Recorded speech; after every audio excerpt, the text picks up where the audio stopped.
Welcome everyone to my channel. If this is your first time here, please sit down. We are going to talk about Until the Full Moon 2 by Sanami Mato. And talk about, I'm just going to introduce this before I start reading it, because I haven't actually started reading it yet. So, wait, I haven't even read it. Though technically I've already read it once before, so it's not really going to be a big surprise to me on what's going on in it or anything like that.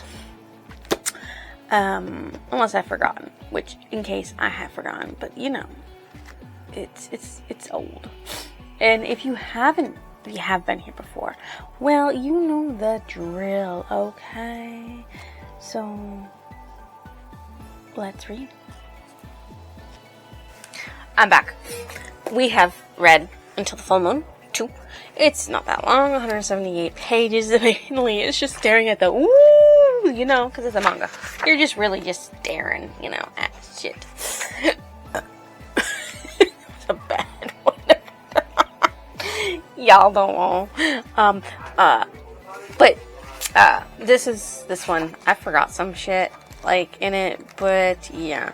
So it starts off with Marlo looking at the mail that David gets, because David's a doctor and he's handsome and he's a womanizer, and Marlo, who's gonna marry him, knows this, like totally up straight knows this, and it's just a little irritating to Marlo because all these women want to be with David, and David's like, oh please, I don't want to be with any of them, I love you. He looks at one letter and he's like, okay, I need to leave, a friend needs me, she's a patient. And so he goes to her place in Ireland and talks to her, and it turns out that she didn't really need him for being a patient, but wanted his help in her confessing her love, or trying to get this guy named Louis de Flanel to confess his love to her. And he's like, no. So Claudia, the woman, was like, I need your help, okay? On the flip side, Marlo tried to follow and got lost, hurt himself, and met Louis de Flanel. So he said, I'm going to this address. Oh, well, I'm going there too. So, like, they both arrive, and when the door opens, Claudia pulls David in and kisses him and says, well, we're gonna get married. And she says, I'm gonna marry this man. And he's like, okay. And Marlo's like, that's news to me. Have fun getting married. Let me know when the date's set. Have a nice life. And Louis is like, as long as you're happy, I'm happy. And leaves. And she's like, why are you upset, David? It's not like I'm actually ruining your marriage. It's like, you've already most likely ruined my marriage. Because Marlo's a jealous bitch. Because you know he's jealous of all the women that David flirts with. Even though David flirts with Marlo a lot too, like a lot. So they're like, oh crap. So Louis' sister and says, hey, you're hurt. Come to my place and I will bandage it up because I'm a pharmacist. And that's what he does. And then they talk, and Marlo's like, you like her, right? And he's like, what? No, why I ever give you that impression? And he's like, dude, just tell her. But she's getting married to that guy, and I know she loves him, so I'm not going to get in the way of her happiness. And he's like, dude, that's not how it goes. And then Claudia's talking to David about how she had actually how she met him. He came in to help her because she was sick, and he stayed, and then she confessed that she loved him, and he just walked away like there was nothing there. And she's just like, I want to be with him, but he won't confess to me that he wants to be with me. And he's like, well, we'll go to his place tomorrow night because the sun's coming up, and we'll get this all straightened out. Of course, Marlo had told Louis that he's like, yeah, I'm the one he's getting married to, and I can turn into a girl, so there you go. And while he's compassionately saying that, you know, you can't hide your true feelings, even though I'm expressing mine out loud, I wouldn't dismiss them. He's like, I love David. And then, David shows up. The person you see before you is my true fiance, Luis de Flaneur. Luis is like surprised that Marlo actually turns into a woman, which of course would surprise anybody of it happening. And David, what are you doing here? And he's like, just stay back, we're gonna talk this out. And he's like, I don't intend to marry her, not at all. And Luis says, how dare you, I'll protect Claudia, and then attacks. And he's like, I love Claudia. And David's like, you need to tell the right person because you're telling the wrong person that. And Claudia steps up. And he looks and goes, oh. So she talks about the fact that, Luis said I saw her crying over a pendant. She pulls out, you're talking about this one? David gave it to me when we were dating. But this pendant, she pulls out another pendant, is the one I cherish and I wear every single day. And I've worn it since the day you gave it to me. And he's like, what? And she says, open it. You gave it for my 16th birthday. Open it. And inside of it was Luis. So it's like, so I love you. Yay. They hug, they kiss, they love. Yay. So, David is, doctored by, Luis for the injuries he got. And of course, Marlo comes in and says, yo, Claudia wants you. He's like, oh, I've been here too long, leaves.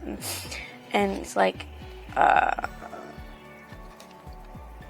Marlo's like, I don't like you kissing other people besides me. And he's like, don't worry about it. I only want you. And he's like, that thing you said, say it again. And she's like, oh, you heard me say that? And he's like, yes. And then he's like, what about all these other women? David's like, what the fuck do you have all these letters for? Okay. They mean nothing to me. The next chapter, Marlo wakes up as a 10-year-old. So yeah, he wakes up as a 10-year-old boy. And he's like, what the world happened to me? And they're like trying to figure it out. And so Marlo and David go to Luis, and Luis is like, hold on a second, though I don't have anything that can cure it because I don't know anything. Let me go find this book. And they talk. Marlo is just very uncomfortable being a child because they're getting married soon, and it's like, I look like a kid. And then Luis comes back with his book to talk about these grapes. So there's these red grapes and these white grapes that were harvested in Denver at a festival. And the people there drank the red wine that was made from the grapes, and it turned them all into kids. And then they drank the white wine, and it turned them all into adults again. So like, you just need to find the white wine, made in 1960 in Denmark, and drink it. I was like, oh, David's like, my father's a wine collector. Let's go to it. Because they figured out that Marlo did drink red wine before he went to sleep. So they go back in there, and poor Kim, he has to show them exactly where he got the wine from. And he was like, I was told anything I made after 1900 I could use. I did ask him first. And then they found the missing white wine. It was gone, missing. And it turns out that David's father, Arnett, drank it all. He drank it all. So David makes his father go out there and look for other wine collectors who might have this in their hands. And it's just like, Marlo is very upset because he's afraid that David won't wait for him because they can't get married because he's a kid. He's like, David's like, Marlo, I'll wait for 10 years, 100 years, or forever for you. I love you. I'm not going to marry somebody else, ever. And then they just, like, have a little nap. Marlo falls asleep, see, and David kisses him, and he goes, like, I'm the one who doesn't want to be left behind. So then they go to visit, David goes to visit, Luis again, to talk about it, because they can't find anybody who has it, because they have the cure. They know what the cure is, they just can't find somebody who has it. And Claudia comes home. She had gone out to visit her grandfather in England, and she brought back a Spanish vintage wine that was very hard to find. And they said, David's like, it's too good to be true, because he was hoping it was the white wine. And she's like, well, my grandfather happens to be a wine collector. So they sit there and get Claudia to get the wine from her grandfather. So yay on that business. And they find out that yes, even though currently David is a child, he still turns into a woman on the full moon when he basks into it. And then David picks him up and says, I like holding you, Milo, big or small. And then he drinks some of the white wine. Well, he puts it in his mouth and then forces Marlo to drink it, and she grows big. And then they're like, see, welcome back. And so they have this little smooch session, where they're talking about how he would wait 1,000 years for her. He'd wait eternity for her. And then she's like, okay, good night. She's like, I'll also wait for you. He's like, okay then. Then the next one, chapter 7, we learn a little bit of backstory about Arnett and his wife, David's mother, Holly, who was originally a human that he fell in love with. Of course, this means he snubbed his fiance that his parents put up for him, a Jennifer, who we didn't get a last name for. But he left her because he fell in love with Holly, because Holly shielded him. Because back when he was young, vampires were being hunted and they had to be extra careful, and he went after a feudal lord's daughter and was not extra careful and got wounded, and she shielded him and helped him heal, and then they fell in love. And so they got married.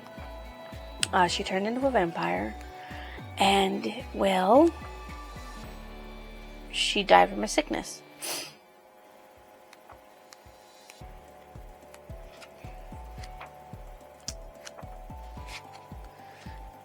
The sickness happened when Marlo was about 10 years old. And apparently it's a sickness that only happens to those who were once human turned into vampires. So they developed this disease sickness called Lenia, and it's unknown, and it develops a high fever, and the patient grows weaker, and it's only for those who were originally human. So they sent David to Marlo's parents for a while because of the sickness, but she still passed away. And he was determined, because David's father, Arnett, is a doctor, to find a cure, but of course he didn't. And then you go to them getting ready for the wedding. So the wedding is happening. And they do the whole ceremony and everything, and they kiss. So yay, they're married, right?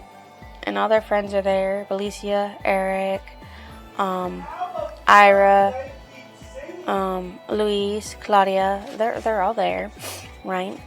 So then his mother's like, you need to get out of your dress and go to the reception where all your guests are. And so he's like, okay, well, I'm gonna go pee. And he meets a girl, this cute little girl. I mean, look how cute she freaking is. And is like, well, where are you? Well, let's go find your parents, right? And then, wah! She gets sucked into a mirror. It literally puts Marlo into a mirror.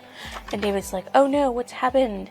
And then Arnett comes in and is like, what's going on? And she's like, you this man? Yeah, that's me. You must be Jennifer's daughter. And then she's like, why don't you tell me your name, little girl? And then Marlo's like, don't put your face so close to her. And she's like, it's Caitlin. And then Caitlin poofs him, David's father, into the mirror too. And then he's like, okay, you can let them out now. She's like, no, mommy said that this man was bad to her. So, that she hated this person because he was bad to her. So obviously, you know, I have to do mean things. So then she holds her hands out, and this bluish water starts filling up into the mirror realm. And then he's like, okay, let them go now, or at least let Marlo go. He has no reason to be in this. And I'll just take my father. And she's like, if you drink this, I'll forgive them. It's the same blue water in the mirror, poison. And he's like, okay, I'll drink this. And Marlo's like, don't drink that. I'll never forgive you if you do. To me, you're worth everything. And then Jennifer says, stop this as one. Let them go. And then so she does. She says, I'm sorry. He's like, Ernest's like, I'm glad you came. And then she explained that actually, I did come to your wedding. I was planning on crashing it, ruining it, you know. And then I just couldn't, because I saw how happy and in love with you were with her. And I realized that we weren't really in love with each other the way that I thought we were. And so I went to leave, and she confronted me, and we talked. And then I came and talked to her afterwards the next day. And then we became best friends by the time she was ill. And she's like, I was mad at you because I wanted you to save her, Arnett, but you didn't. And he's like, I wanted to, but I couldn't. She closed her eyes as if falling into a peaceful sleep and never to wake. He's like, I couldn't do anything. And she's like, I'm sorry, Arnett. I know it was the hardest for you, but I needed to hate you for it. Forgive me. And that's the reason why she said she hated him. It wasn't because of anything else. So she says, congratulations, David and Marlo. I came because I felt it was time we made up. And so, you know, they're like, oh, don't worry, Caitlin didn't do it to be evil. And then and she says, not even if it's to be evil, but to use poison. And it's like, it's not poison, it's syrup. She's just like, they look at Caitlin, it's like, well, if it was real, then he'd die. Child logic, right? So, David gets Caitlin to promise not to do it again. So let's go to the reception and talk, you know? And Arnett puts Caitlin up into his arms, saying, we got some cake out here. And then Marlo's like, good grief, every time I wear this, something happens. He's like, it seems so. And so then he picks her up, carries her into the bedroom, and says, I'm not going to let you run away. They smooch. They talk some more about how they love each other. And then they, you know, make love. Because he says, I'm not going to wait until the next full moon to have our wedding night. Though I don't understand why. I mean, if you love David, Marlo is a boy and a girl, so you should love him both ways. So why wouldn't you want to make love to him in neither form? I don't know. I don't know about that. You should be able to do it in either form. It's Marlo either way. Either way, it's Marlo, you know? So, my favorite character is Marlo. Because he's a sassy ass person who's like, bitch, I know you have this and that, but you need to know that you're mine. And I don't take you cheating on me, okay? We're not doing it. My most disliked character. There really isn't any disliked character in this. Most of it's all misunderstandings in everything. So there's really nobody to dislike at all in this. What stood out as memorable? David really is womanizer. He's had 2 women try to get in the way of his marriage. One for real, and the other one to try and get a man to fall in love with her. Actually, no, both of them were trying to get a man to fall in love with her. And Marlo only had one. That's just... That's hilarious. That is, like, totally hilarious. There is no favorite passage from this because it's a manga, so there's really no passages. But my favorite quote is, I love David, when Marlo's talking to Louise and he's, like, being passionate about it. I know I haven't told him yet, but I do. What I thought about the ending of the book. I think it's sweet that they're now together, having fun, and all of their exes are, like, talking. Like, they're all just talking, and it's, like, funny. Like, one of them's like, I kidnapped Marlo and almost died. That was Eric. And Louise is like, I didn't go that far. I was like, I was dumb. And then Belisha and Claudia are like, oh my, don't worry about it. Go find yourself a new guy. Like, that's the way. What manga I would assume best choice is that it reminded me of? I really don't have any love romances like this besides Fake, which is by the same author, Sanami Mato, where things get in the way of it. That takes like, I don't know, 7 volumes for them to admit, well, for one of the main characters admit he's in love. There's also Finder, which currently there's 14 manga out for it, and I only have 13 because the 4th one's just being released next month, in December for me. Whenever you get this, it'll probably either be released or not. And they have a hard time. Well, one of the main characters doesn't. The other one's kind of like flailing. Because, you know, mafia versus a photographer. This manga, as you know, is part of a series called Until the Full Moon. There's 2 volumes to it, but there is a sequel, At the Full Moon. I think there's also 2 volumes for that as well. I am prepared to buy the first volume of that because I didn't actually know it existed for the longest time, and then when I realized it did exist, I just never purchased it. I mean, I'm still waiting for them to come out with the next Fake 2, Fake Second, because that in English, where I can purchase that, but I don't know if that will ever happen, because while she was writing that, she got sick, and I don't know if she actually accomplished, you know, finishing it. And look at that. They made it so where you can't actually take this out and look at it, but, like, there's Marlo and David in their wedding outfit. And it's the only one that gives you a clear picture of what they look like. So, I rate this one a 3.75. Only because I think David should totally prove to everybody, including Marlo, that he wants him even in his male form, because he only ever kisses Marlo in his female form and only comes on him in a female form. And that's just a little red flag in my opinion. So a 3.75. And that is the end of this. I know it's probably shorter than my other videos, but there's nothing I can do about that because this is like a manga, and mangas are shorter than normal. So if you guys think I deserve a like, comment, and your lovely subscription, would you go ahead and drop it down below. I will see you next illusion.